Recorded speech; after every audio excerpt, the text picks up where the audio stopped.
Wayanad വെള്ളമുണ്ടയിൽ POCSO കേസിൽ 2 പേർ അറസ്റ്റിൽ. തിരുവനന്തപുരം കരമന സ്വദേശി സുനിൽകുമാറും പണം വാങ്ങി സുനിലിന് ഒത്താശ ചെയ്ത മക്കയാട് സ്വദേശി സജീർ കോമ്പിയുമാണ് പോലീസ് പിടിയിലായത്. സ്കൂൾ വിദ്യാർത്ഥിനിക്ക് മൊബൈൽ ഫോൺ നൽകി വശീകരിച്ച് വാടക ക്വാർട്ടേഴ്സിൽ എത്തിച്ച് ലൈംഗിക അതിക്രമം നടത്തിയതിനാണ് കേസ്. വയനാട്ടിൽ നിന്നും രതീഷ് വാസുദേവൻ ചേരുകയാണ് വിവരങ്ങളുമായി. രതീഷ്, ഈ സംഭവം എപ്പോൾ നടന്നതാണ്? വിശദാംശങ്ങൾ എന്തൊക്കെ?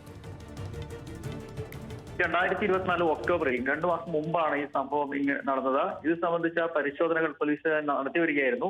പക്ഷേ സ്ഥിരമായി മേൽവിലാസമില്ലാത്ത സുനിൽകുമാറിനെ പിടികൂടുക ഏറെ പ്രയാസകരമായിരുന്നു. തിരുവനന്തപുരം സ്വദേശിയായ സുനിൽകുമാർ ചെറുപ്പത്തിലെ തന്നെ നാട് വിട്ട് വ്യത്യസ്ത മേൽവിലാസത്തിലാണ് ജീവിച്ചിരുന്നത്. ഇതുവരെ ഇദ്ദേഹം 3 കല്യാണം കഴിച്ചു എന്നാണ് പോലീസിന് ലഭിച്ച വിവരം. അവയെല്ലാം ഉപേക്ഷിച്ചാണ് വയനാട്ടിലെത്തിയത്. നവംബർ 17-ന് രജിസ്റ്റർ ചെയ്ത കേസിലാണ് പോലീസ് അന്വേഷണം തുടരവേ ഈ പ്രതി വലയിലായത്. മാനന്തവാടി ASPയുടെ പ്രത്യേക നിർദ്ദേശപ്രകാരമായിരുന്നു പ്രത്യേക വെള്ളമുണ്ട ഇൻസ്പെക്ടർ SHOയുടെ സുരേഷ് ബാബുവിന്റെ നേതൃത്വത്തിൽ പ്രത്യേക അന്വേഷണ സംഘമാണ് ഏറെ പണിപ്പെട്ട് ഈ സുനിൽകുമാറിനെ പിടികൂടിയത്. എന്തായാലും കൂടുതൽ അന്വേഷണങ്ങൾ ഇദ്ദേഹത്തിന് മറ്റു കേസുകളും നടത്തുമെന്നാണ് പോലീസ് ഇപ്പോൾ അറിയിച്ചിട്ടുള്ളത്. രശ്മി, വയനാട്ടിൽ നിന്നും രതീഷ് വാസുദേവനാണ് വിവരങ്ങൾ നൽകിയത്.